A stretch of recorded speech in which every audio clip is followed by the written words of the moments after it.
Hawaiian burger with cheese ang isa sa binabalikan ng mga customers. Special dressings muna tsaka Del Monte ketchup bago ipatong ang cucumber tsaka lettuce, and then mas masarap kung may hot sauce. Patok din ang ham and egg na isa sa mga paborito ng customers.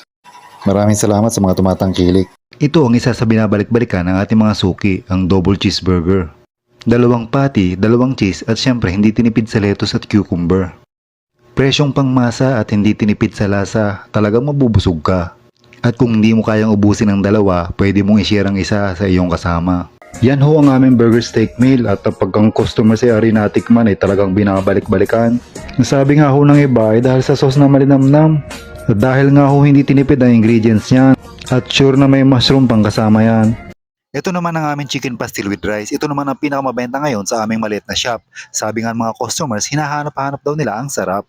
Kaya mga pamangkin, kami ay inyo ng pasyalan para aming masarap ng mga paninda inyong matikman.